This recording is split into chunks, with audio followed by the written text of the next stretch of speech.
¿Qué tal? Hola, hola, ¿cómo están? Bienvenidos a la clase. Espero que estén todos bien para empezar ya el día de hoy. ¿Qué tal? ¿Cómo están?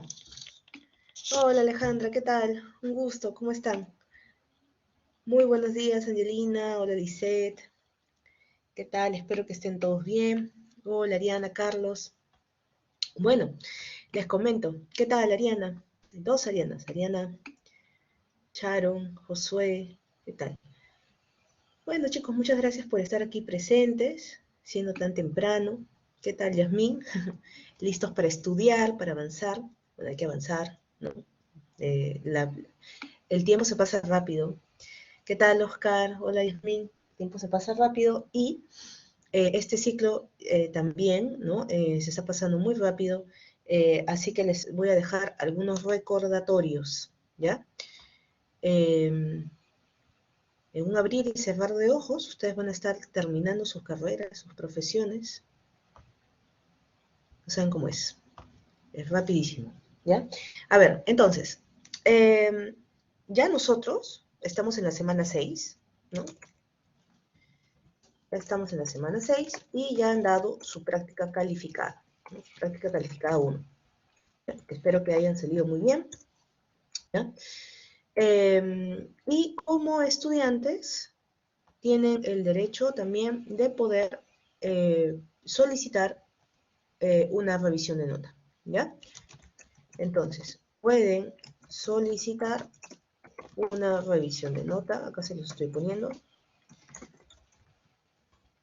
¿ya? Solo una vez, ¿ya? Solo una vez pueden hacer esta solicitud de revisión de nota, no implica que se les vaya a subir la nota, puede que su nota quede ahí, puede subir un poco, pero en todo caso no implica eso, ¿no? Se implica que se pueda revisar una vez más su prueba y se aceptan las solicitudes siempre que estén bien argumentadas, ¿ya? Pueden solicitar una revisión de nota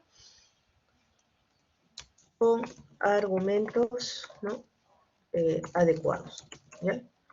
Por ejemplo, utilizando los comentarios que les hayan podido dejar ahí, comentarios, rúbrica, ¿no? Y materiales, ¿ya? No pueden justificar una solicitud de nota pidiendo más puntos o tampoco se puede justificar diciendo que el corrector o la correctora no lo hizo bien, ¿no? Que se les calificó bajo, ¿no? Esos no son argumentos, ¿ya? Argumentos que justifiquen, ¿no? La solicitud tendrían que estar basados en el material, en la rúbrica, en los comentarios que les hayan podido dejar los correctores, ¿bien? Esto lo hacen siempre y cuando lo necesiten, lo requieran o lo crean conveniente, ¿ya? No es una cuestión obligatoria, no es algo que tengan que hacer todos, ¿no? Solamente si lo necesitan, ¿no? Si creen que es necesario y justo para su prueba, ¿ya? Si no, no hay problema, ¿bien? La pueden solicitar a lo largo de esta semana, por favor, ¿ya? No dejen pasar el tiempo para esta solicitud, si la van a realizar, realícenla de una vez, ¿ya? Y ustedes tendrían que emitir la solicitud a Natalia, ¿ya? La correctora que va a recibir sus solicitudes es Natalia del Águila, ¿ya? Tienen que escribirle desde un correo UPC, ¿ya? Al siguiente correo, a ver, pechundel@upc.edu.p, ¿bien? A ver, escribir desde un correo UPC.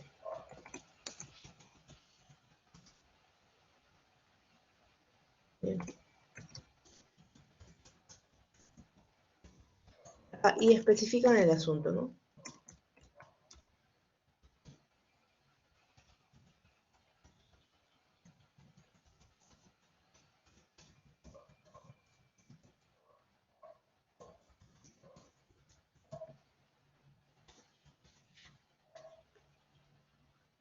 ¿Listo?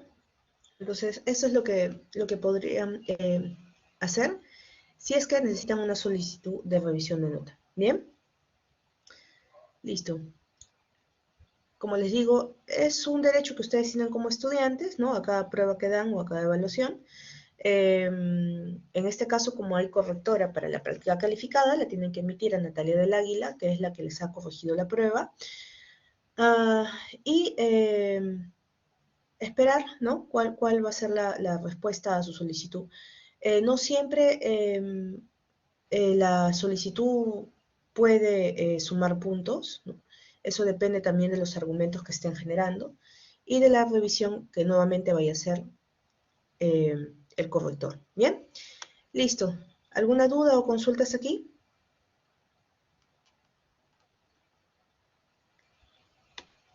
¿Todo claro?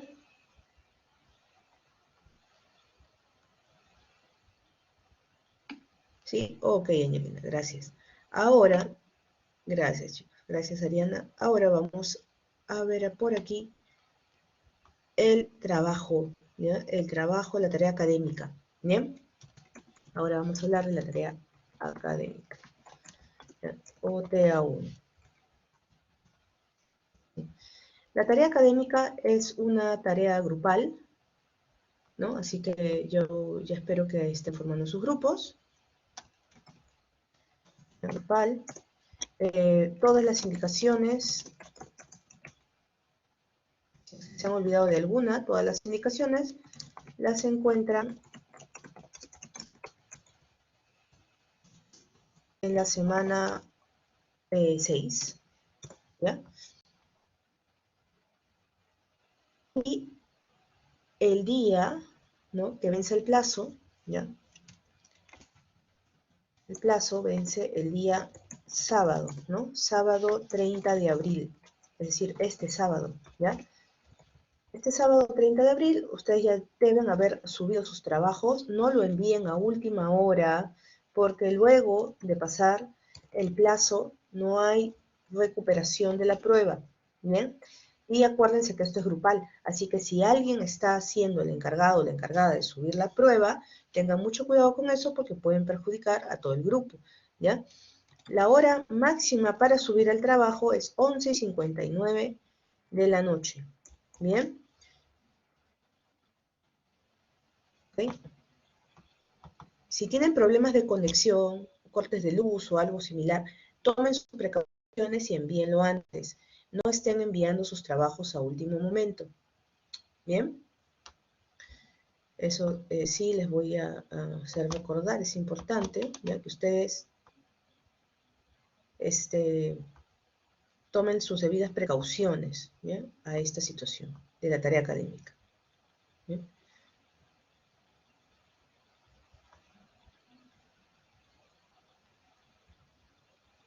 Un momento.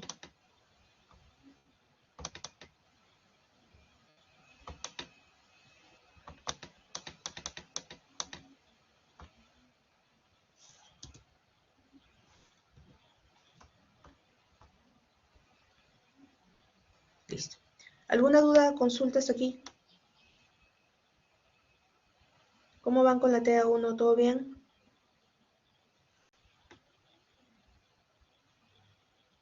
Espero que todos hayan podido encontrar su lugar, ¿ya? Para trabajar. Sus testimonios, ¿ya? Y acuérdense que el video dura de 6 a 8 minutos, ¿ya?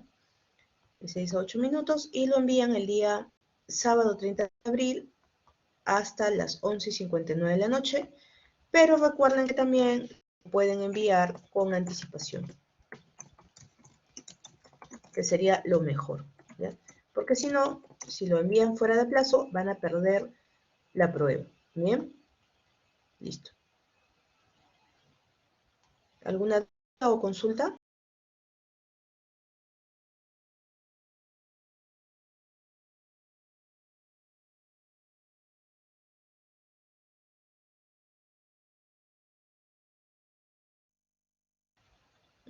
Ariana, de 6 a 8 minutos.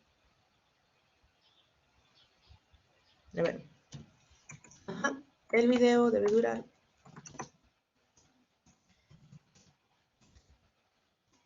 de 6 a 8 minutos. Bien.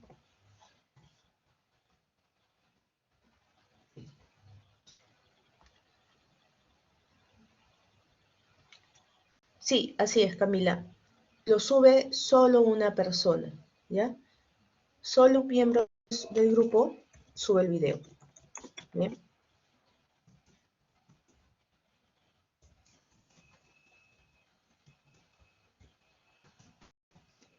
lo estoy apuntando.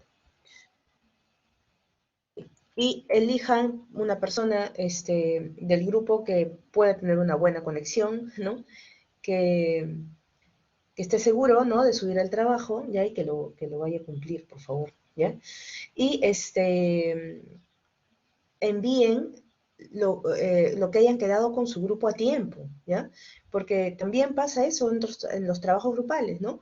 Que demoran en entregar el trabajo porque una o dos personas no mandaron sus partes a tiempo, ¿ya? Entonces, por favor, sean responsables con su grupo, sean responsables con ustedes mismos, ¿no? Y envíen, estén en constante participación con su grupo, ¿ya? Por favor.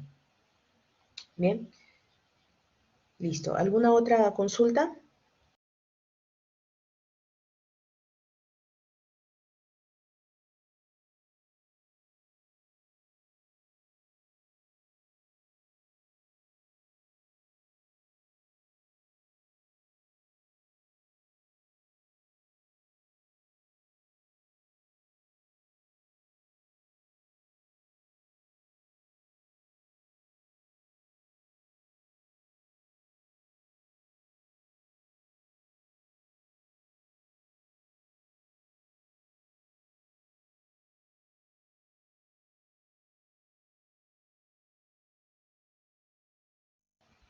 Listo, ninguna. Muy bien. Entonces, estos son los datos importantes que tienen que saber por ahora con respecto a sus evaluaciones, ¿ya? ¿Dónde ven sus notas? No se olviden que sus notas están en mis calificaciones, ¿ya? En el aula virtual hay un área que se llama mis calificaciones. Ahí pueden ver sus notas, ¿bien? Listo. Ahora sí, voy a compartir la clase de hoy, ¿ya? Nos habíamos quedado en un tema muy interesante, que además parece sacado de la actualidad, ¿ya? Que son cómo se desarrollan los partidos políticos de masas, ¿no? Es un tema histórico, ¿no? Que podemos identificar desde los años 1930 en adelante, ¿no? Porque en la clase pasada habíamos señalado que todavía existen muchas de estas características con las cuales los llamados partidos de masas conectan con la población, ¿no? Y que todavía siguen siendo utilizadas hoy en día. Es más, hace poco, ¿no? En estos días, esta semana, ayer, ¿no? Se ha hablado de una convocatoria de la Asamblea Constituyente y precisamente es un tema muy recurrente, es muy habitual, ¿no? En la política cada vez que hay problemas, cada vez que hay situaciones como estas de crisis, ¿no? Y de inestabilidades políticas, el Ejecutivo se confronta con el Legislativo. Normalmente el Ejecutivo pone al pueblo en contra del Legislativo, ¿no? Y utiliza eso muchas veces para poder justificar, ¿no? Sus acciones, ¿ya? Que de cierta manera tienen una base inconstitucional, ¿no? Entonces, mucho cuidado, ¿no? También son historias, no que se repitan, pero porque tienen cada una sus propias características, pero tienen una similitud con acontecimientos y hechos que ya hemos pasado, ¿no? En la historia de nuestro país, así que para eso también sirve la historia, ¿no? Para ir evaluando ciertas situaciones que pueden generar confusión, ¿no? O que pueden generar situaciones complicadas entre los ciudadanos, ¿no? Quienes se encuentran en medio de una situación de conflicto en las cuestiones políticas, ¿ya? El populismo, ¿no? Las actitudes de, de beneficiar a la población a cambio de algo, ¿no? Es algo bastante utilizado por los políticos, ¿no? Desde 1930, que era la clase que veíamos la semana pasada, ¿bien? Así que hoy día vamos a retomar este tema, ¿ya? Vamos a terminar este tema político y luego vamos a ver también cuestiones sociales, ¿ya? A ver, un momento para compartir el material.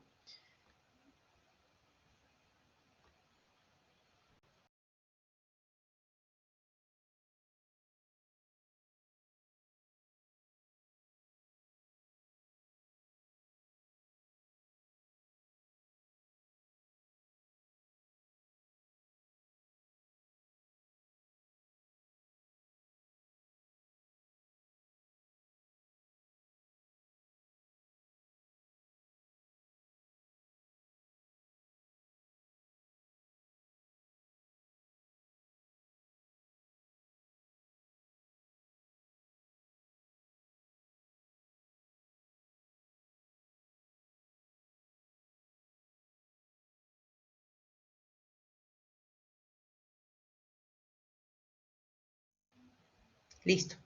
A ver, la clase pasada veíamos, ¿no?, los llamados partidos políticos de masas, ¿ya? En el Perú, hacia 1930, surgieron dos partidos de masas, ¿ya? La Unión Revolucionaria y el más conocido de ellos, el APRA. Bien, entonces vamos a hablar un poco de ellos en esta clase nuevamente, ¿ya? Entonces tenemos al APRA, que fue uno de estos partidos de masas y que tenía pues su líder, ¿no?, carismático, que fue Víctor Raúl Haya de la Torre. Bien, Víctor Raúl Haya de la Torre, ¿no?, líder emblemático del APRA, que trajo al APRA con una característica política, una ideología política muy marcada, que fue seguir el socialismo, ¿no?, que es una política que trata de reivindicar a los sectores sociales, oprimidos, de clases medias, ¿no?, obreros, campesinos, etc. Bien, y por otro lado está la Unión Revolucionaria. La Unión Revolucionaria, dirigida por el militar Luis Miguel, o representada, ¿no?, porque quien dirigía el partido era otra persona, Luis Flores. Está representado por Luis Miguel Sánchez Cerro. Bien, Luis Miguel Sánchez Cerro también va a ser muy carismático, al igual que Víctor Raúl Torre, tiene una gran de seguidores, ¿no? Luis Miguel Sánchez Cerro era un militar muy querido en el país, había entregado ¿no?, su servicio a la patria, ¿no?, en la guerra con Colombia. También va a aprovechar sus nexos, sus contactos con la oligarquía, para consolidar su poder en el Perú, después de darle un golpe de Estado a Leguía, ¿no?, que esa fue otra de sus hazañas, ¿no? Habiendo normalizado frecuentemente los golpes de Estado, ¿no?, el país, cada vez que había momentos de crisis o cada vez que hay momentos de incertidumbre política, vulnera, ¿no?, la Constitución generando golpes de Estado, ¿no? La mala práctica política de esas acciones hace entender a la gente, ¿no?, que los militares que generan golpes de Estado son normalmente salvadores de la patria o líderes políticos, ¿no?, y ejercen o les dejan ejercer el gobierno, ¿no?, hasta estabilizar el país, ¿ya? Eso es lo que hizo Luis Miguel Sánchez Cerro, ¿ya? Y eso también le valió para conectarse con la población, ¿ya? Bueno, empecemos, ¿no? Hacer un resumen, ¿ya? Vamos a hacer una especie de resumen de lo que hemos hecho en la clase pasada. Aparece, perdón, hacia 1924, el APRA. El APRA es fundado en México, ¿no?, por Víctor Raúl Haya de la Torre, junto con otros jóvenes, ¿no?, latinoamericanos que se encontraban exiliados y conectan, ¿no?, con Víctor Raúl para establecer este partido, ¿no? Es un partido de tinte socialista, ¿no? Vela por los derechos de los sectores oprimidos, menos favorecidos, critica mucho los sectores empresariales, critica a los sectores privilegiados, ¿no?, porque considera que ellos obtienen todos los derechos, ¿no?, y generan una sobreexplotación a las clases oprimidas, ¿ya? También van en contra del llamado imperialismo, ¿no? El imperialismo impuesto por los europeos y por los Estados Unidos a países inferiorizados, ¿no? Entonces, esa es la consigna, ¿no?, los principios del Partido Aprista, que Víctor Raúl Haya de la Torre, como se acuerdan, ¿no?, trajo al Perú en 1930, ¿ya? ¿Por qué lo trajo en 1930? ¿Ya? Porque en 1930 se convocan a elecciones generales en el Perú, ¿ya? Y por lo tanto, ¿no?, Víctor Raúl aprovecha que Leguía ya no es el presidente, ya no tiene situaciones incómodas, fastidiosas en el Perú, ¿no?, y puede regresar, ¿ya? Víctor Raúl accede a regresar al Perú, ¿no? Previamente a su llegada al Perú, sus seguidores, ¿no?, han preparado el camino, el terreno para que él llegue, ¿no? Sobre todo tiene muchos seguidores en la zona de Trujillo, en el norte del país, de donde él es originario, ¿no? Y es recibido, ¿no? Es recibido con mucho ánimo, muchas ganas en el Perú, ¿ya? Además, su ideología, su tendencia socialista, ¿no?, hace que mucha población lo siga y se siente identificada con lo que él pide, ¿ya? Entonces, podemos decir que Haya de la Torre es un seguidor del socialismo, ¿ya? Pero tiene sus propias características, ¿ya? Es un socialismo que él ha generado, ha manipulado para que se acomode a la realidad del país, ¿ya? Así como hizo José Carlos Mariátegui con su propio socialismo, el APRA de Víctor Raúl Torre también, ¿no? Ha generado un entendimiento del socialismo para que sea adecuado a la realidad de nuestro país, ¿bien? Entonces, eso es lo que propone Víctor Raúl, ¿no? Víctor Raúl, sin embargo, no quita la esencia del socialismo, que es criticar, ¿no? Constantemente las fallas, ¿no? En el sistema que hayan tenido los grupos empresariales, los grupos oligárquicos, la aristocracia, ¿no? Las élites, ¿ya? Quienes siente el APRA que han vulnerado, afectado, ¿no? A la mayor parte de la población, ¿no? En el país. Entre ellos, clase media y sectores populares, ¿ya? Esos son algunos de los principios de la lucha aprista, ¿bien? Y además, ¿no? Pide derechos laborales, ¿no? Para los obreros, descentralismo, ¿no? Que era tan fuerte en el Perú y lo sigue siendo hasta el día de hoy, ¿no? También es una propuesta del Partido Aprista, ¿ya? El Partido Aprista vale decir que fue uno de los primeros partidos que emitió un programa político, ¿no? Para fomentar un proyecto nacional, ¿ya? Antes no se había tenido un partido de esa magnitud, ¿no? El Partido Aprista ya no va a formar, ya no va a ser un partido como si fuera un club de amigos, sino que más bien es un partido político con bases, con dirigencia, ¿no? Con seguidores inscritos, ¿no? Con una fuerte ideología, con un programa, ¿no? Dispuesto a generar cambios, ¿no? En el país, ¿ya? Entonces, por lo tanto, es un ejemplo, ¿no? De cómo se va a formar un partido político por primera vez en el Perú, ¿bien?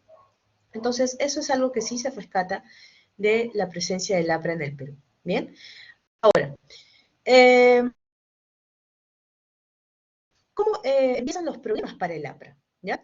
Durante las elecciones de 1930, el APRA tuvo muchos seguidores, genera propaganda, mítines, Víctor Raúl tiene un discurso increíble, ¿no? Conecta con la población, ¿no?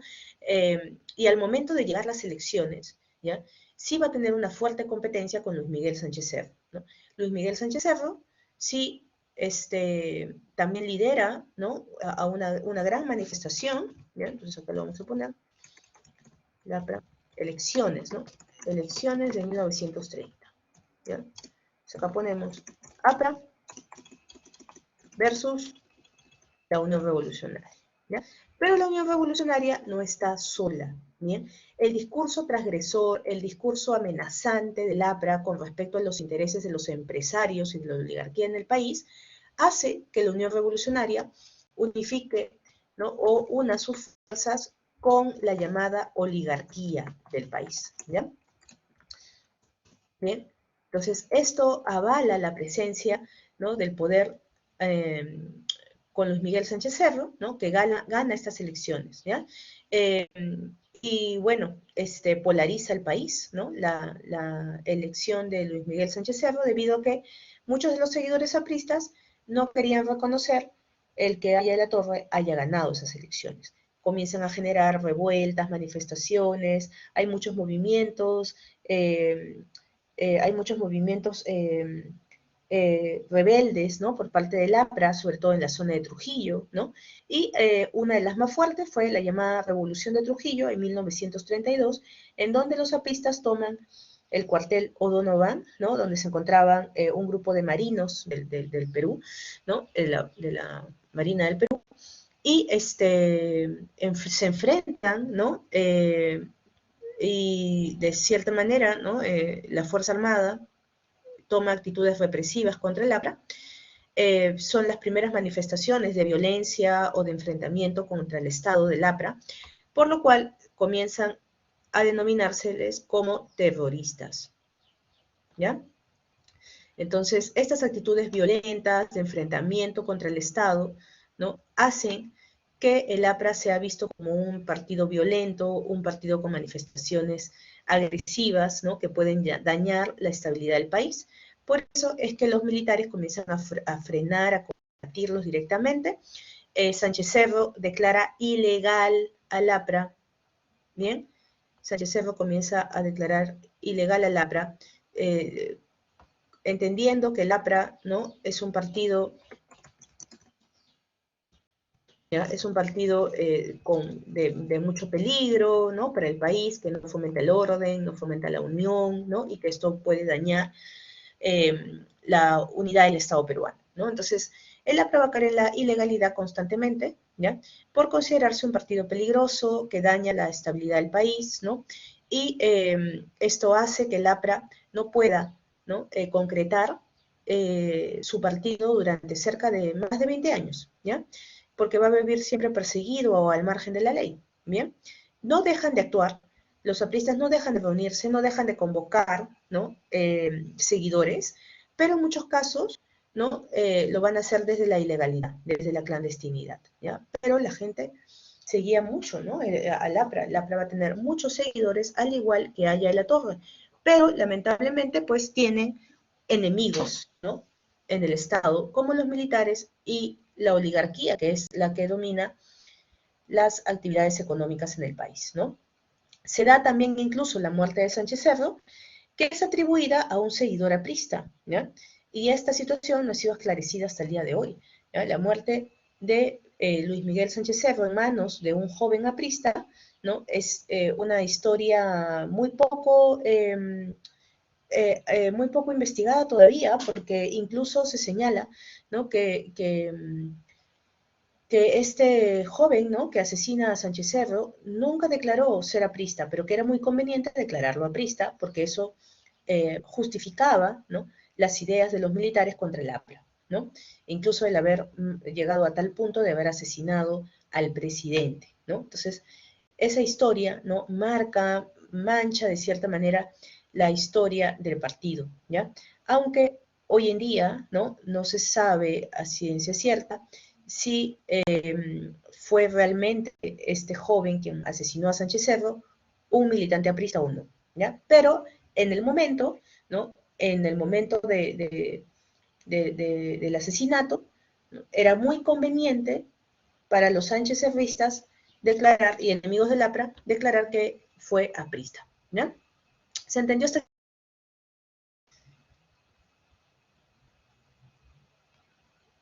¿Se entendió? ¿Alguna duda, consulta?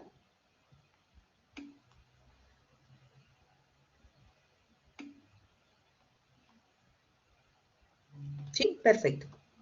Bien, ahora, ya el APRA había generado una enemistad muy grande con los militares, ¿no? Los militares están asociados, no se olviden de eso, ¿ya?, con los oligarcas, ¿ya? Acá tienen estos dos puntos importantísimos a entender, ¿ya? Durante los años 30 al 56, los militares y los apristas, ¿ya?, tenían una fuerte confrontación, ¿ya?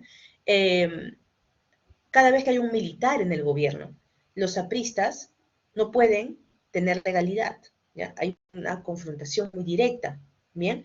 Si los militares están en el poder durante este tiempo, que son varios procesos, creo que son 3 procesos en los cuales los militares llegan al poder, primero con Sánchez Cerro, luego con Benavides, ¿no?, luego con Odría, ¿ya? Durante todos esos 3 procesos en que los militares suben al poder, los apristas son perseguidos, considerados ilegales, ¿ya? No pueden hacer actividades políticas, ¿bien? Eso fue uno de los objetivos del APRA, evitar que el APRA llegue al poder, ¿ya? Porque lo consideran un partido amenazante, que genera desórdenes, ¿no?, que puede ser peligroso para el orden del país, ¿ya? Entonces, cada vez que hay un militar, no hay apristas en el poder, ¿ya? Los militares, ¿no?, consideran al APRA violento y radical. Otra actitud también que aparece ahí, una causa por las cuales el APRA no puede ejercer una legalidad en la política, es por cuidar los intereses de la oligarquía, ¿ya? La oligarquía financia también muchos de estos gobiernos militares, debido a que es peligroso para la oligarquía que un discurso socialista como el del APRA pueda llegar a dominar el país. El APRA desde sus comienzos ha pedido o exigido la cabeza de la oligarquía, ¿no? Por lo tanto, no es conveniente para la oligarquía que el APRA pueda gobernar, ¿ya? Pero, atención aquí, pero hacia 1956 sucede algo insospechado, ¿ya? Algo que nunca nadie pensó que iba a pasar, ¿ya? Se da la llamada convivencia, ¿bien? Se da la llamada convivencia. ¿Qué es la convivencia? ¿Ya? La convivencia es la alianza que se va a fortalecer entre la oligarquía, el grupo empresarial del país, y el APRA. ¿Cómo se van a unir si ellos durante tanto tiempo han sido, ¿no? Grupos contrarios, enemigos, ¿no? Y la oligarquía ha financiado a varios militares para que, ¿no? Para que controlen al APRA, ¿no? Varios apristas habían fallecido, ¿no? Víctimas de esas persecuciones, de esas represiones, financiadas por la oligarquía hacia los gobiernos militares, ¿ya? ¿Cómo ahora el APRA se va a unir a ellos? ¿Ya? Bueno, sucedió, ¿no? Sucede que hacia 1956 el APRA decide dar un cambio, un viraje, ¿ya? Un cambio en su discurso, un cambio en sus planes de gobierno, ¿bien? Ahora el APRA, hacia 1956, y Víctor Raúl deciden unirse a la oligarquía, ¿bien? ¿Por qué? Porque el APRA considera, ¿no?, que es momento de que el Perú se unifique, ¿no? Que no podemos estar peleando todo el tiempo, ¿no? Por nuestros propios intereses, sino que hay que velar por la estabilidad del país, ¿ya? Y que por lo tanto esos enemigos deberían unirse para el bienestar del país, ¿ya? Esa es la idea bonita de la convivencia, ¿ya? La idea agradable, positiva de la convivencia es que se están uniendo, ¿no? Perro, pericote, gato, como se dirían, ¿no? Para aliviar las situaciones, ¿no?, negativas en el país, ¿ya? Y que necesitan formar alianzas para avanzar como país, ¿ya? La oligarquía, dice el APRA, es necesaria. Nos hemos equivocado en nuestro discurso, ¿no? La oligarquía es necesaria porque sin la oligarquía el Perú no podría fomentar empresas, industrias, no podría fomentar, ¿no?, trabajo para otros peruanos, ¿no?, para grupos de clase media, para trabajadores. Entonces, la oligarquía es necesaria. Y la oligarquía va a trabajar de la mano con el Estado, ¿no? Si es que llegamos al poder, dice el APRA, vamos a introducir a la oligarquía, ¿no?, en los intereses del Estado, ¿no? Y de esta manera la oligarquía podría ayudar a los grupos sociales, trabajadores, clases medias, ¿no? Entonces, ese es el nuevo discurso, ese es el discurso de la convivencia, ¿ya? Y la oligarquía está dispuesto a trabajar con un grupo como el APRA, abordando los problemas sociales, ¿bien? ¿Se entiende? ¿Se entiende el objetivo de la convivencia? Según la alianza, según el APRA y la oligarquía, ¿ya? La justificación que le dan a la convivencia es esa, un lado positivo. ¿Bien? ¿Se entendió?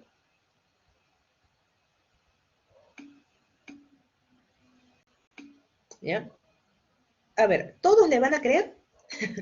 ¿Todos le creerán al APRA y a la oligarquía que se unen por el bienestar del país? ¿Le creerán al APRA y a la oligarquía que se unen porque el país necesita una conciliación, necesita que las situaciones políticas estén unificadas? No. Así es, Angelina. Van a haber mucha gente que está en contra de esta alianza, ¿no? Consideran que la alianza tiene puntos negativos, ¿ya? ¿Qué cosa es lo que quieren realmente la oligarquía y el APRA haciendo esta alianza, ¿no? ¿Cómo es posible que nosotros como apristas, dirán algunos, ¿no?, permitamos, ¿no?, que Víctor Raúl se una a nuestro peor enemigo, ¿no? La oligarquía es nuestro peor enemigo, dirán los apristas, ¿no? La oligarquía ha financiado la muerte de muchos seguidores apristas durante más de 20 años. Entonces, ¿cómo podemos aliarnos a nuestro enemigo, ¿no?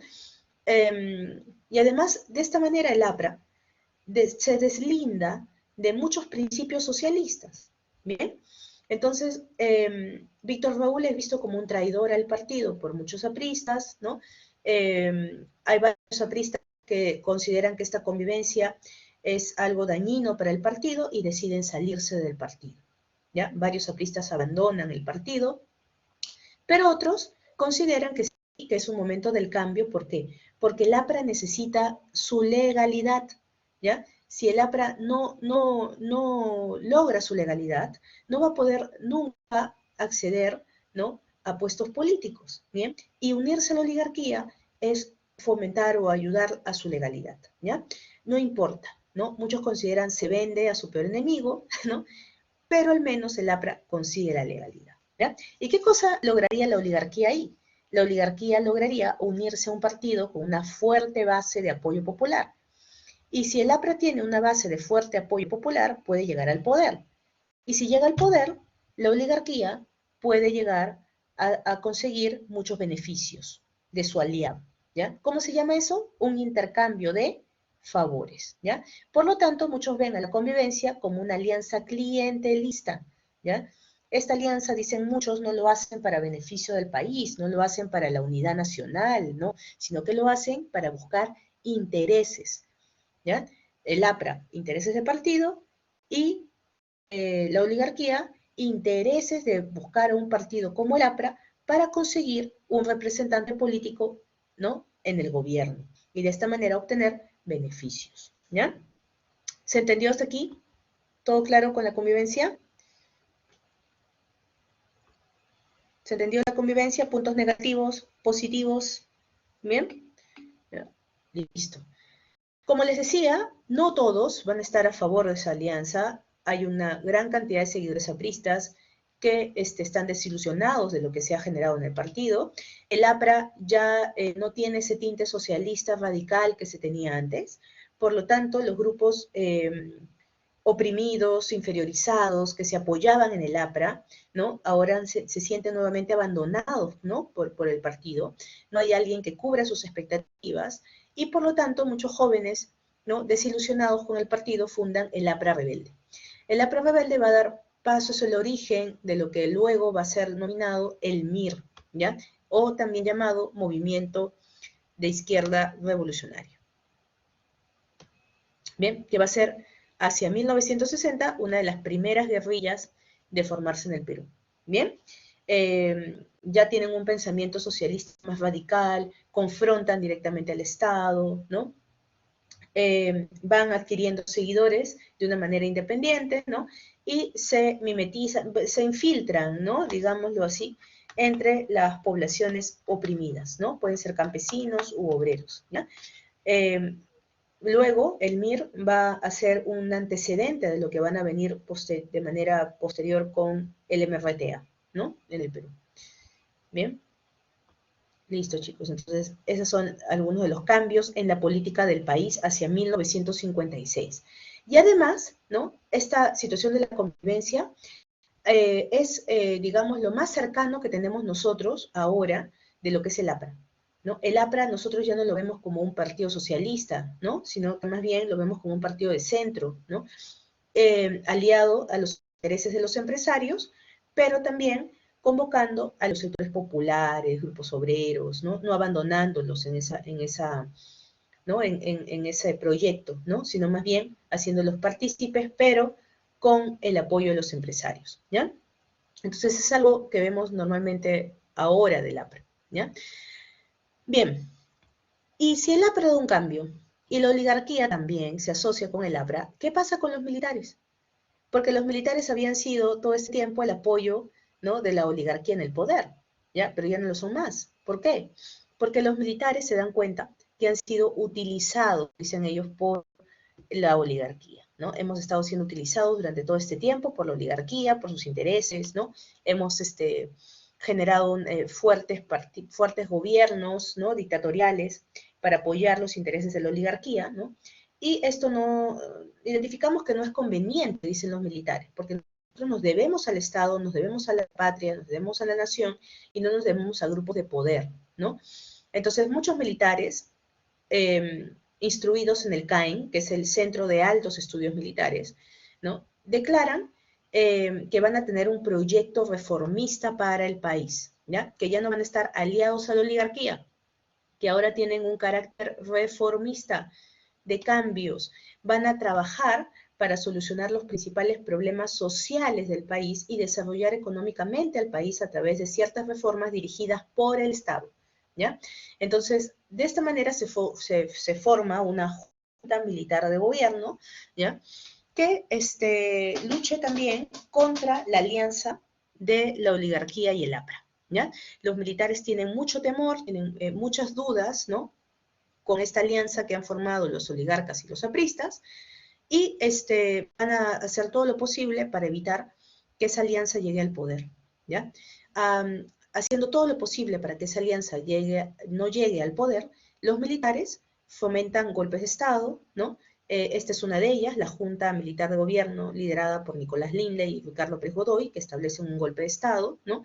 Evitan que el APRA llegue al poder, ¿ya? Y luego, después de ello, convocan nuevamente elecciones.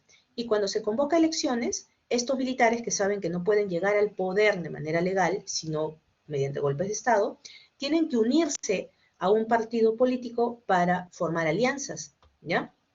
Una de las alianzas más conocidas va a ser entre los militares y el partido Acción Popular de Belaúnde, ¿ya? De Belaúnde Terry. ¿Bien? Con esta alianza, los militares logran, ¿no?, que su proyecto reformista pueda llegar al gobierno de la mano de un civil, que va a ser Belaúnde Terry, ¿ya? Que enfrenta, ¿no?, en las elecciones de 1962, se enfrenta a la coalición del APRA más la oligarquía, ¿ya? Entonces, todo esto con la intención de que los intereses del APRA no lleguen al poder. ¿Bien? De esta elección sale elegido Belaúnde, ¿ya? Entonces, los militares logran, ¿no?, una vez más, evitar que el APRA llegue al poder, y la alianza de la convivencia no se hace efectiva directamente en la práctica. No se hace efectiva, digamos, porque Víctor Raúl no gana las elecciones, pero sí gana el legislativo, ¿ya? Y mientras Belaúnde Terry gana como presidente, en el legislativo hay un gran enfrentamiento con los apristas, ¿ya? Entonces se da una situación muy parecida a la que estamos viviendo o experimentando hoy día, ¿no? Hay una confrontación directa entre Belaúnde y el APRA que no deja que la situación en el país pueda llevarse de manera tranquila, ¿no? Es algo que también, ¿no?, se da en la actualidad, ¿no? Lamentablemente, esta confrontación entre el legislativo y el ejecutivo, que es una situación constante, ¿no? Y en medio, la esperanza de la población, ¿no? La espera de la población para una situación mejor, ¿no? Esto es lo que también se va a dar aquí, ¿ya? Para 1962, ¿no?, hay una confrontación directa entre Belaúnde, que es el ejecutivo, y el APRA en el legislativo, ¿ya?, que no dejan que esta situación reformista pueda llevarse a cabo, ¿ya? Los militares que están presentándose en apoyo a Belaúnde, ojo, son militares reformistas, son militares con una tendencia muy fuerte al apoyo popular, ¿no? Apoyar a los sectores populares, a las poblaciones menos favorecidas, ¿no? Esa es normalmente la tendencia que va a aparecer entre los militares en ese tiempo, ¿no? Los militares se sienten conectados con las necesidades de la población, ellos mismos han sido parte de la clase media y sectores populares, y por lo tanto sienten que deben conectar con esos problemas, ¿no? Y aprovechan, ¿no?, esas circunstancias para generar proyectos en beneficio a las poblaciones menos favorecidas, ¿ya? ¿Se entiende hasta aquí?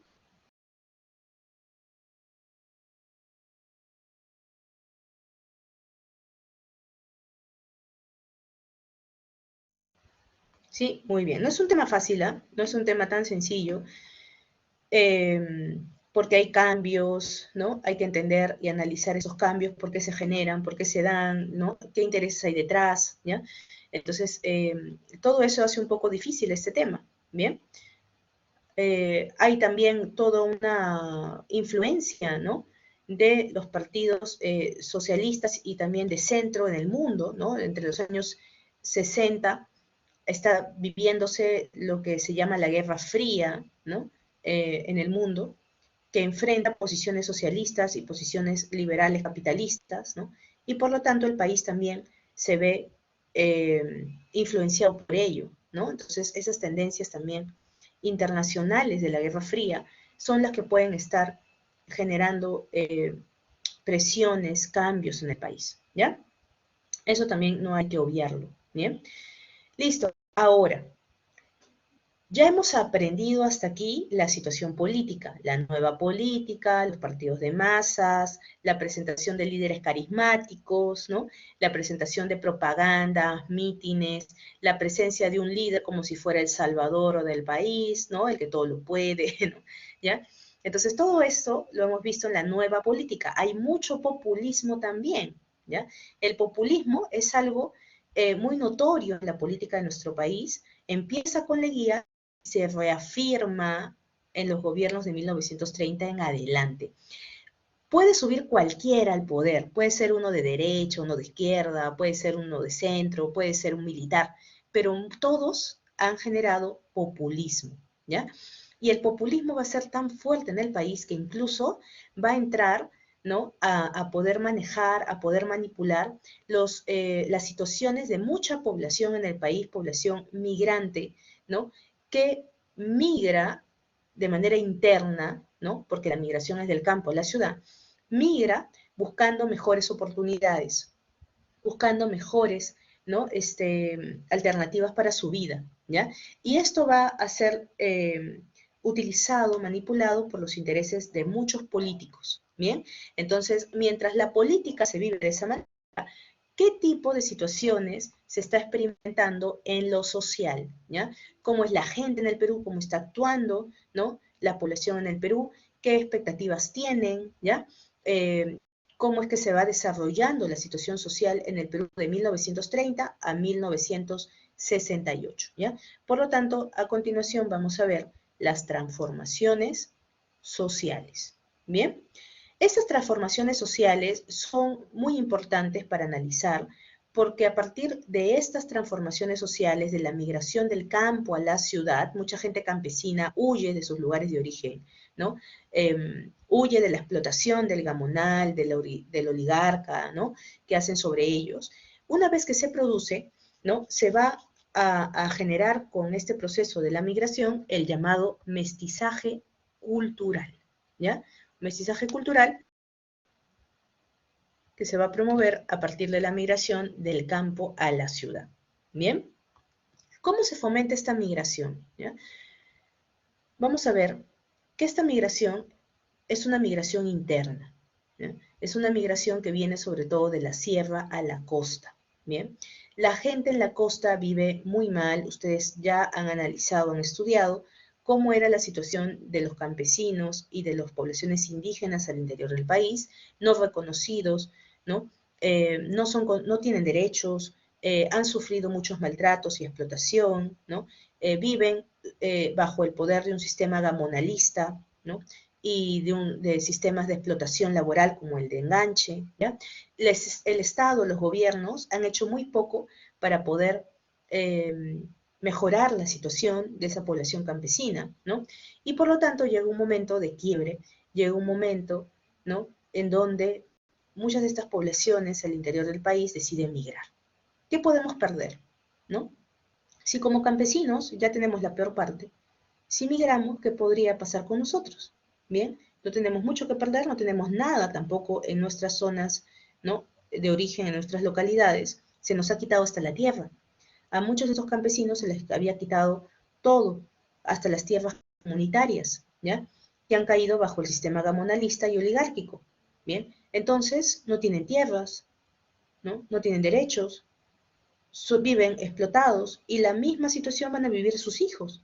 Por lo tanto, ¿no? Deciden migrar, ¿ya? Deciden migrar para ver qué otra opción podrían tener, ¿ya? La migración, ojo, no hay que ser tan estáticos, ¿ya? Con esto. La migración se ha producido durante largo tiempo en nuestro país, ¿ya? Tiene una historia anterior. 1791 hasta 1940, la migración ha sido, sí, posible en el desarrollo del país, pero hay una gran diferencia, ¿ya? Hay una gran diferencia, ¿bien? Hacia 1940, ¿ya? La población que migra son poblaciones en necesidad. y muchas veces inferiorizadas. ¿Ya? En cambio, en adelante, ¿ya? Las migraciones, antes, ¿no? Las migraciones eran migraciones de clase media, de élites, ¿ya? No eran migraciones de gente que migra por necesidad, sino que migran para hacer negocios, por estudio, etc. ¿Bien? Por negocio.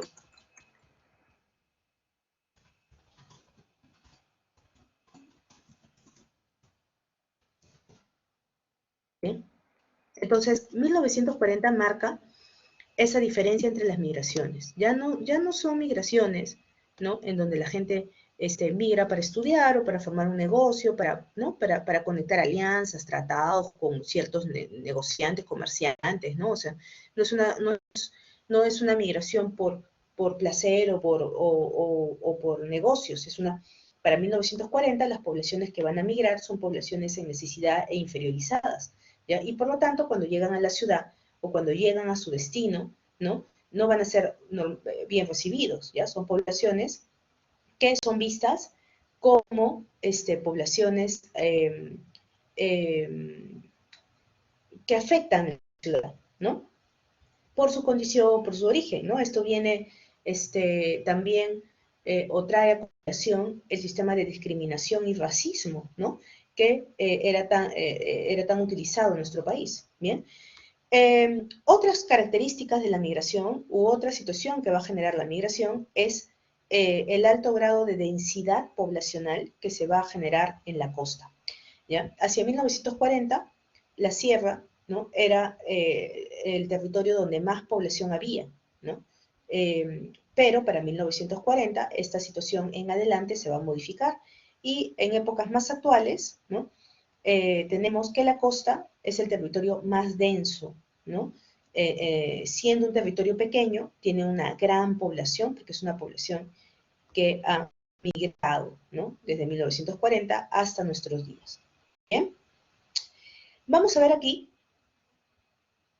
causas, ¿ya? Causas de la migración. Bien, lo voy a poner aquí. ¿Por qué la gente empieza a migrar? ¿Ya? ¿Por qué se dan estos cambios demográficos? Las migraciones del campo a la ciudad se generan principalmente porque la sierra no está dando, ¿no?, las oportunidades necesarias para que estas personas se puedan desarrollar, ¿ya? Hay un sistema gamonalista muy criticable, ¿no? Es un sistema de gamonalistas que les ha quitado el territorio a los campesinos no tienen donde generar una independencia económica, ¿no? Una independencia social, ¿no? Política no la tienen tampoco, porque no tienen muchos de ellos derechos, ¿no? Los requisitos los restringen, ¿no? De esos derechos como ciudadanos. Tienen muy pocas oportunidades de prosperar o de vivir tranquilamente en la sierra, ¿no? Como les digo, lo peor que les ha podido pasar es que ese sistema les haya quitado, les haya usufructuado sus tierras y sus propiedades, ¿ya? Por lo tanto, no tienen nada, ¿no? Estos campesinos han vivido en la pobreza y en la explotación durante largo tiempo, y por lo tanto, muchos de ellos deciden abandonar esa situación y migrar, ¿ya? La migración, ¿no?, es una opción más para estos campesinos, ¿no?, y personas al interior del país. La migración, ¿no?, empieza también, si es por necesidad, comienzan también a generarla quienes. ¿Quiénes creen ustedes que migran primero? ¿Hombres o mujeres? Hay algunos estudios que revelan esos datos, ¿no? Hay algunos estudios que nos ayudan a revelar esos datos, ¿no? ¿Quiénes son los que empiezan a migrar? ¿Hombres o mujeres?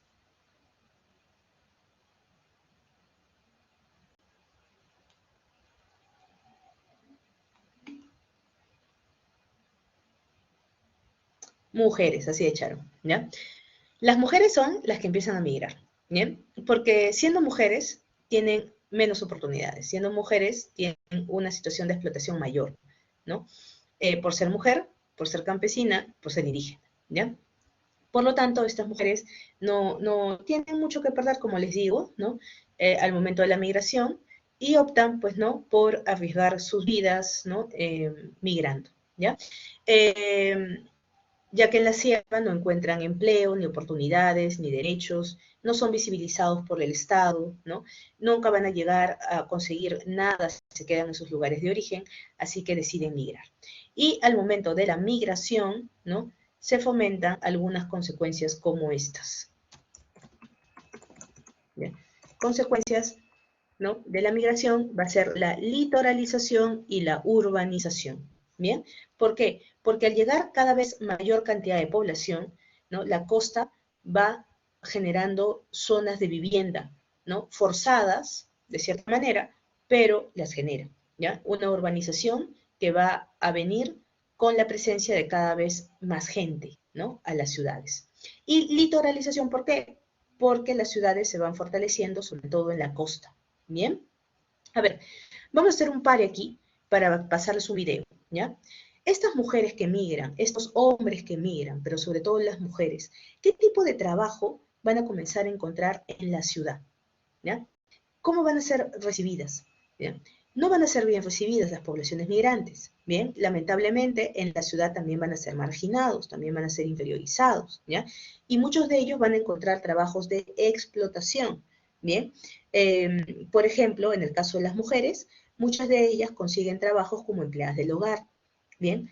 Y como empleadas del hogar, las contratan muchas veces familias de clase media, ¿bien? Estas familias de clase media, si se acuerdan de la lectura de Parker, ¿no?, vivían copiando las formas o los estilos de vida de las clases altas, ¿ya? Cuando llegan estas mujeres migrantes, las clases medias ven en ellas la oportunidad de poder utilizarlas como sirvientas, así como tenía la clase alta, las migrantes, van a comenzar a ser utilizadas como sirvientas en familia, ¿no? Por tener un techo donde vivir, por tener comida, ¿no es cierto?, ¿ya? Una protección, ¿no?, en una ciudad que no conocen, muchas de estas mujeres del interior del país, ¿no?, mujeres que migran, van a caer, ¿no?, en la explotación de muchas familias de la clase media, ¿no?, que las utilizan como empleadas del hogar, ¿ya? Vamos a ver algunos testimonios, ¿bien? A ver, vamos a ver cómo era la vida, por ejemplo, de una empleada del hogar, ¿ya? Y qué situaciones pasaban o experimentaban ellas. Bien, a ver, un momento, les voy a compartir el video, ¿no?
Mi vida como trabajadora del hogar ha comenzado a los 11 años. Y yo trabajo desde los 7 años, pero en mi tierra. Yo empecé a trabajar cuando yo tenía 14, 15 años. Prácticamente me daban una propina, ¿no? Me pagaba poquito, ¿no? Allá 3 soles, algo así. Nosotros trabajamos, como se dice, gratis. La sociedad peruana ha heredado de la servidumbre, ha heredado de la esclavitud, la forma en cómo tratan actualmente a las trabajadoras del hogar. Hay un tema de racismo, hay un tema de clase, hay un tema de género, entonces hay mucha subvaloración. El discriminarlas, el seccionarlas, el marcar la diferencia haciéndoles sentir que pertenecen a una categoría diferente, sí significa una violencia muy fuerte, ¿no? Y que es permanente. Yo no sabía que era descansar los días domingos. Entonces yo pensé que yo nomás me pasaba a mí, que a mí no me pagaban gratificación, que así era el mundo del trabajo, que no tenía derechos, solamente yo trabajaba y punto. Antes teníamos a una trabajadora del hogar mucho más sumisa, ¿no? Mucho más subvalorada, entonces, y con menos oportunidades, menos información. Ahora sí hay más posibilidades de que una trabajadora del hogar deje de serlo o que luche por el reconocimiento de sus derechos. Hay que destacar que la remuneración de una trabajadora del hogar en promedio son 500, 600 soles. Por donde trabajo yo, en Pueblo Libre, a veces le pregunto a las amiguitas que trabajan, pues, dicen 50 soles de gratificación le dieron en Navidad, el 28 de julio, ¿no? Depende de nosotros. A mí nadie me ayudó a lograr mis derechos. Yo solita. Los empleadores feliz, no les interesa. Feliz. Si no le dan su gratificación, igualito para ellos. Y si no reclamas, no van a ceder. Es que los derechos no son reconocidos de primera línea por la empleadora, sino que tienen que ser exigidos por la trabajadora del hogar. Siempre es una lucha. Por ejemplo, no les pagan su gratificación, no les daban permisos, no les daban sus vacaciones, ¿no? Muchas veces ellas querían regresar a su ciudad natal. Ellas iban al Ministerio de Trabajo, que ya sabían que tenían ese derecho, iban a exigirlo, a preguntar cómo se podían ejercer, y cuando iban, las despedían.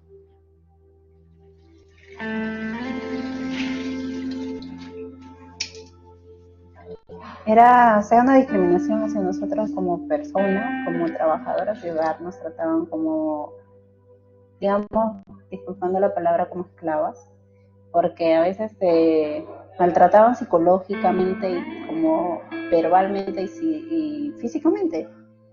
Aquí hay mucha discriminación con las trabajadoras del hogar, mucha explotación. Nosotras cuidamos a sus niños, que es lo más preciado que tienen. Cuidamos a sus padres o a sus madres que están enfermos. ¿Para qué? Para facilitarle la vida y que puedan ir a trabajar tranquilos, ¿no? Viene, está su ropa limpia, su ropa planchada, zapatos lustrados, todo. Entonces, por eso queremos valoración al trabajo. Reconocer el valor que tiene el trabajo del hogar realizado por este sector de la población, que tienen un impacto importante, no solamente en la economía, sino también en el desarrollo de las familias. Al no reconocerle sus derechos, al no pagarle lo que merece, al no valorar el trabajo que esta trabajadora del hogar está realizando por su familia, de la empleadora, también está subvalorando el propio trabajo que ella estuviera haciendo si no lo hubiera contratado.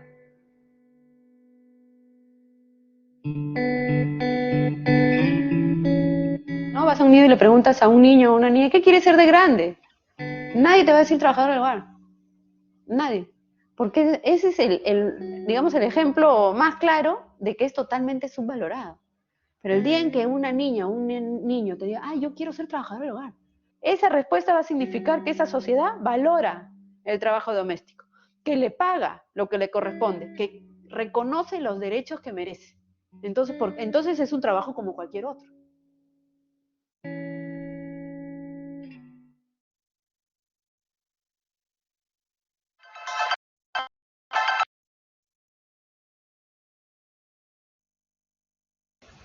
Listo. Bien, entonces, trabajos como estos, ¿no? Como los que han sido narrados por los testimonios en el video, ¿no? Son los que conseguían muchas mujeres migrantes, ¿ya? Muchas de ellas explotadas, obligadas, ¿no?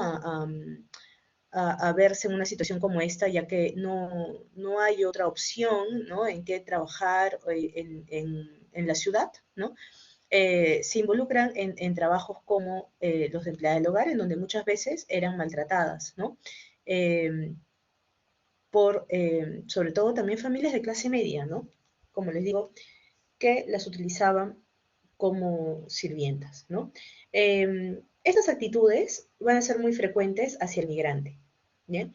El migrante no va a tener muchas posibilidades tampoco de poder desarrollarse en trabajos más adecuados, ¿no?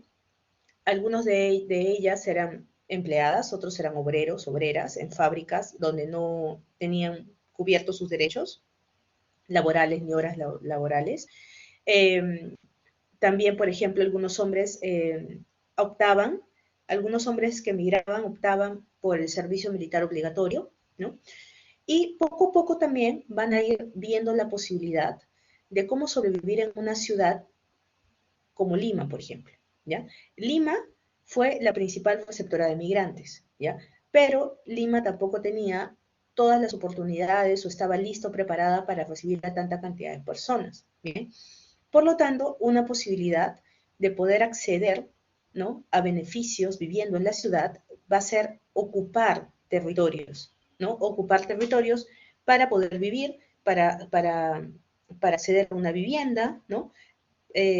Para acceder a un trabajo, ¿ya? Por lo tanto, poco a poco se van a ir formando las llamadas barriadas, ¿ya? Lima va a ser una de las ciudades en donde más se experimentó el asentamiento, ¿no?, urbano a partir de barriadas, ¿bien? Que va a ser una de las formas también para poder sobrevivir, ¿no?, que van a tener los migrantes. Al no tener lugares donde vivir, al no tener posibilidades de pagar un espacio, ¿no?, para poder vivir, y ante la explotación, en todo caso, de los trabajos que ellos ejercían en casas de otras familias, los migrantes en muchos casos van a optar por acceder a terrenos ilegales, ¿no? Acceden a terrenos de manera ilegal, invadidos, ¿no? Sin servicios básicos, sin agua, sin luz, ¿no? Sin veredas o pistas, sin lotizar el terreno, ¿no? Y de esta manera van a ubicar un lugar donde vivir, ¿ya? El clima, ¿no?, de Lima muchas veces hace propicio este tipo de situaciones o de asentamientos, debido a que no hay un clima difícil que superar, ¿no? Digamos, tú puedes poner tu estera o tu cartón para poder vivir, ¿no? Y puede durarte un largo tiempo porque no hay lluvias torrenciales, ¿no? No hay vientos fuertes que puedan llevarse tu vivienda, ¿no? Entonces esto va a ser una posibilidad, ¿ya? Y también, ¿no? Lima no va a ser la única ciudad en donde se establezca población migrante, sino que también, ¿no?, va a aparecer la ciudad de Chimbote, ¿ya? ¿Qué hay en Chimbote para la llegada de mucha población migrante? ¿Qué puede estarse originando en Chimbote? Porque Chimbote va a ser también una ciudad que recepciona a muchos migrantes. ¿Qué hay ahí? En Chimbote hay trabajo, ¿ya? ¿Por qué? Porque hay una creciente industria pesquera, ¿ya? La creciente industria pesquera necesita mano de obra, ¿bien? Entonces, esta industria pesquera va a solicitar una gran cantidad de mano de obra que van a ser normalmente migrantes de la sierra, ¿no?, que migran a la costa buscando oportunidades, ¿no?, como estas, ¿ya? Entonces, Chimbote, aparte de Lima, va a ser otra de las ciudades que recepciona una gran cantidad de migrantes, ¿bien? Ahora vamos a hablar de las formas de asentamiento, ¿ya? Ojo, no hay que generalizar, ¿ya? Esta es una alternativa más, ¿bien? Pero no es la única alternativa que tuvieron los migrantes, pero sí, ¿no?, va a ser una de las más recurrentes, una de las más utilizadas, ¿bien? Al no encontrar un lugar donde vivir, donde establecerse, ¿no?, la población migrante, ¿no?, muchas veces va a llegar a zonas desérticas o baldías o que no tengan un dueño aparentemente, ¿ya? Y van a comenzar a formar ahí, ¿no?, zonas residenciales, ¿ya?, para poder vivir, pero de cierta manera de forma ilegal, ¿ya? Porque las invaden, ¿no? Es un lugar precario para vivir, de cierta manera desordenado, porque no los lotizan, sino simplemente llegan y se ubican en el lugar, ¿no? Así van a pasar, por ejemplo, algunos cerros, ¿no? Las laderas de los cerros, como es costumbre o tradición en muchas partes del interior del país, ocupar cerros o laderas de cerros para poder vivir, ¿no? Lo mismo se hizo en esta situación, ¿ya? Mucha población, ¿no? Que no tiene un lugar donde establecerse, va a ocupar laderas de cerros aledaños, sobre todo al centro de Lima, ¿ya? ¿Por qué aledaños al centro de Lima? Porque el centro de Lima era el lugar más poblado y era donde más podían encontrar trabajo, ¿no? Cercano a ello, ¿no? Se ubicaban para poder vivir, ¿ya? Esto va a ser permitido, ojo, va a ser permitido también por las autoridades o por los gobiernos de turno, ¿ya? Viendo las autoridades o los gobiernos de turno que podían sacar de esta necesidad de la población, ¿no? Una oportunidad de apoyo popular, populismo, permiten este tipo de asentamientos y luego las legalizan, ¿ya? Así se van formando las llamadas barriadas, ¿bien? Son las barriadas constituidas por familias de bajos ingresos que han construido sus propias viviendas, ¿bien? Como hayan podido, ¿ya? Ojo, ojo con esto, ¿bien? En ningún momento estamos señalando que la definición de barriadas tenga que ver directamente con, ¿no? Una definición también de la migración, ¿ya? ¿Por qué? Porque también pueden haber barriadas en donde haya gente no migrante, ¿bien? Entonces tengan mucho cuidado con utilizar esos conceptos, ¿ya? Barriada no es sinónimo de migración, ¿bien? No hay que generalizar, ¿ya? No es que todos los migrantes que llegan forman barriadas. No quiere decir que las barriadas sean netamente de migrantes, no, ¿ya? Tengan mucho cuidado con esas definiciones, ¿bien? Es posible que en el contexto, ¿no es cierto? Es posible que en el contexto muchos migrantes en necesidad hayan formado barriadas, sí, pero no está implícito en el concepto en sí, ¿ya? No está implícito en la definición, ¿bien? ¿Ok? ¿De invasión, Sharon? Las barriadas, sí, tienen orígenes en un proceso de invasión, ¿no es cierto? Ajá. Sí es posible, Sharon, eso sí, sí puede estar dentro de la definición de barriadas, ¿no? Que es una alternativa de vivienda, es una alternativa de buscar una residencia generada por un proceso de invasión, ¿no? Un proceso ilegal de tomar un territorio que no les pertenece, ¿no? Eso sí es propio, ¿no? En el concepto de barriadas. Es lo que da inicio, de cierta manera, a una forma de asentamiento como este, ¿bien? Pero, digamos, es una alternativa, ¿no? A lo que se experimenta en la ciudad, ¿ya? Y poco a poco estos migrantes se dieron cuenta también que aquello que no habían podido encontrar en su localidad, lo encontraban en la ciudad.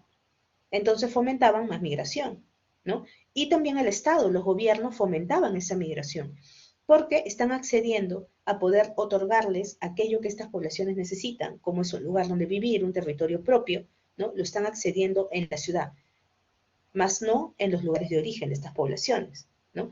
Estas poblaciones estaban consiguiendo, ¿no? Todo aquello que ansiaban o anhelaban en la ciudad. Para ello tienen que migrar, ¿bien?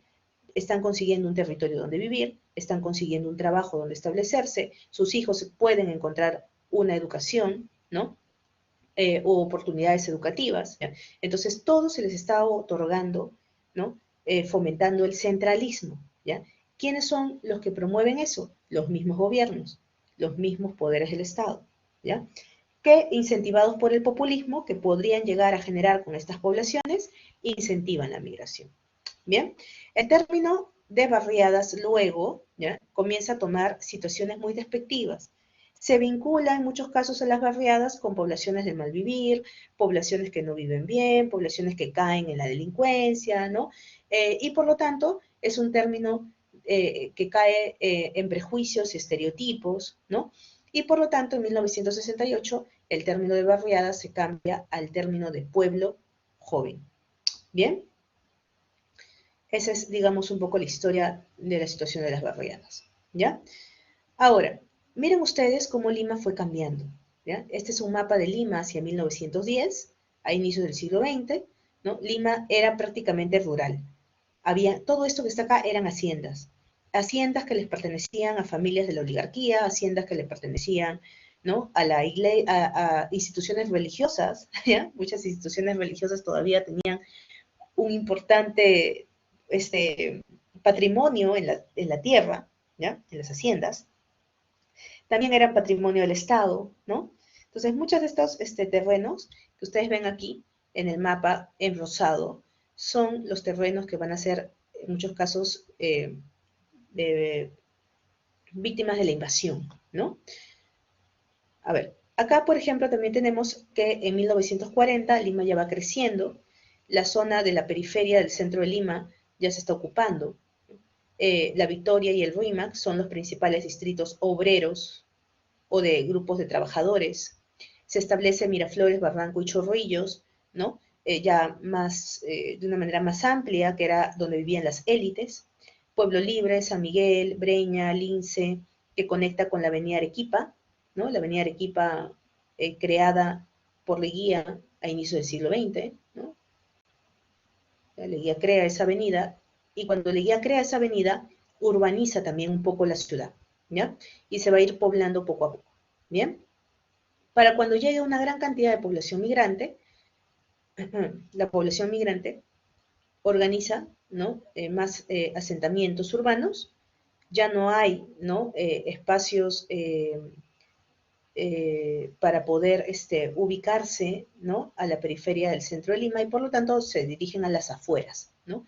San Martín de Porres, el Agustino, ¿no?, el Agustino que colinda con la Victoria y con el centro de Lima, San Martín de Porres que va también a ser limítrofe con el Rímac, ¿no?, y el centro de Lima, ¿bien? Se van ubicando estratégicamente en estos lugares, ¿ya? Ojo, no todos fueron procesos de invasión, ¿ya? Tampoco, como les digo siempre, no hay que generalizar, ¿bien? No todo el Agustino, no todo San Martín de Porres, no todo Comas, no todos estos lugares, ¿no?, que nosotros asociamos, ¿no?, a procesos de invasión, no siempre fueron así, no siempre fueron así, tienen diversas historias, ¿ya? Así que por eso es importante la investigación, ¿ya? Y no generalizar las situaciones. Por ejemplo, en el Agustino, ¿ya? Muchos piensan que el Agustino fue producto de un proceso de invasión de territorios de asentamiento ilegal, ¿ya? Y no siempre fue así. El Agustino le pertenecía a una orden religiosa de San Agustín, ¿no?, los agustinos, ¿ya?, desde la época del virreinato, ¿bien? Y esta orden religiosa, para no perderlo todo, en el proceso de la invasión, comienza a lotizar muchos de sus territorios, ¿no?, y los vende a muy bajos precios, los vende a muy bajos precios sus territorios, ¿no?, y comienza a lotizar, ¿ya? Por ejemplo, eso ya no sería un proceso de invasión o de barriada, ¿ya? Pero para no perderlo todo, generan ese tipo de alternativas, ¿bien? Entonces hay que tener mucho cuidado también con la situación de generalizar situaciones, ¿ya? ¿Listo? Así hay muchas otras historias más que de repente ustedes han podido averiguar en su trabajo. ¿Bien? ¿Se entendió hasta aquí? La migración y las oportunidades de poder asentarse en la ciudad.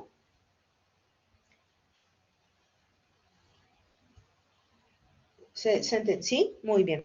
Ojo que la situación que los migrantes están logrando cuando migran es bastante, o sea, es penosa porque siguen sufriendo un proceso de marginación y de explotación, pero al final de cuentas sí logran algo, ¿ya? Al finalizar una situación tan complicada para ellos, sí logran poder conseguir cosas que en sus propios lugares de origen no pueden, ¿bien? Han conseguido una vivienda, ¿no? En condiciones insalubres, en condiciones, ¿no? En condiciones no tan favorables, ¿no?, para sus derechos, pero la han conseguido, ¿ya? Trabajo, ¿no? Un trabajo de explotación en muchos casos, como los que hemos visto en el video, pero también hay alternativa de que tú puedas fomentar tu propio negocio. Muchas de estas poblaciones fomentan también las llamadas ferias, ¿ya?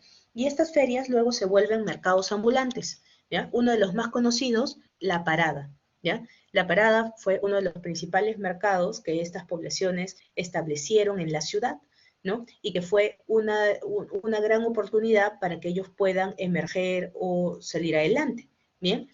Al no encontrarse alternativas de trabajo adecuadas para ellos, ¿no? Comienzan a hacer aquello que hicieron con su asentamiento para vivir, lo comienzan a hacer para el trabajo, ¿no? Y comienzan también a invadir o a tomar calles, ¿no? Para fomentar mercados ambulantes, ¿ya? Como les digo, uno de los más conocidos va a ser La Parada, ¿bien? Esta era la dinámica, ¿no? Que se va a ir fortaleciendo en las principales ciudades, ¿no? De la costa hacia 1940, ¿bien? Algo más, la revolución educativa, ¿ya? La revolución educativa es algo que se va a dar posterior al primer proceso de la migración, ¿ya? Las primeras poblaciones migrantes no migran necesariamente para buscar educación, ¿ya? Las primeras personas que migran buscan cubrir sus principales necesidades para sobrevivir, ¿bien? Trabajo, comida, ¿no? Un lugar donde sentarse, ¿ya? Posterior a haber logrado eso, van a comenzar a acceder o a adquirir otros derechos, ¿ya? Por ejemplo, la educación para ellos o la educación también para sus hijos, nacidos ya en la ciudad donde se han establecido, ¿bien? El Estado fomenta un proceso educativo y eso es algo favorable. El Estado está respondiendo a esa demanda, ¿ya? La educación comienza a ser vista como una alternativa de crecimiento, ¿no? Como una alternativa de poder desarrollarse o surgir, ¿no? Tiene gran demanda el proceso educativo, ¿ya? Sobre todo por los migrantes o hijos de inmigrantes más adelante, ¿bien? El Estado utiliza la educación y la salud para poder conectar con esas poblaciones necesitadas, ¿ya? Hay un fuerte populismo ahí también, ¿no? Porque es buena la educación, es buena la salud, es bueno ir fomentando colegios, es bueno ir fomentando universidades para cada vez mayor población, pero lo lamentable es que dónde y cómo se fortalece esa educación y esos sistemas de salud se siguen generando en la ciudad, se siguen generando en situaciones centralizadas, ¿ya? No se expanden esos derechos a otras partes del país. Bien, fomentan el centralismo. ¿Y por qué fomentan el centralismo? Porque hay intereses políticos de poder utilizar esos mecanismos para el populismo, ¿ya? Dirigido por los gobiernos, ¿bien? Entonces sí, es bueno, es positivo una creciente demanda por educación pública, colegios, universidades. Es positivo el aumento del gasto en educación, porque es algo a futuro para el desarrollo de nuestro país, para el desarrollo de los ciudadanos. Sí es positivo porque reduce la tasa de analfabetismo, ¿no? Y fomenta la expectativa de muchas poblaciones de poder desarrollarse en base a la educación. Pero lo que se critica es la forma en que se fomentó, ¿no? La forma en que se fomentó y se desarrolló esa educación, que va a ser centralizada, obligando a muchas más poblaciones a poder migrar y no tener las mismas oportunidades en sus lugares de origen. Bien, y esto fomentado por el populismo de muchas veces de los gobiernos de turno. Bien, ¿se entendió hasta aquí? ¿Alguna duda o consulta?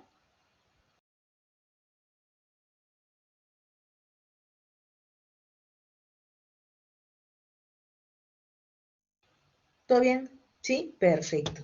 Listo, chicos. Ahora, ¿no? En muchos casos, pues, ¿no? Tocaría analizar también, ¿no?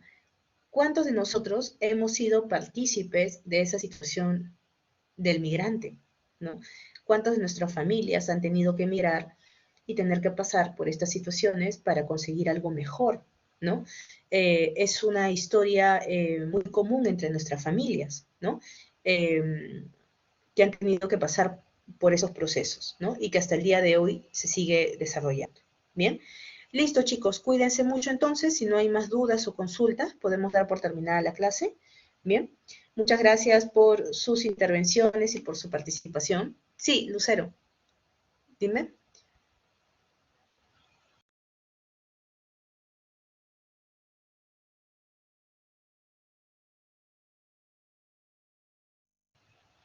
Ah, no, Lucero, por grupo son de 2 a 3 entrevistas.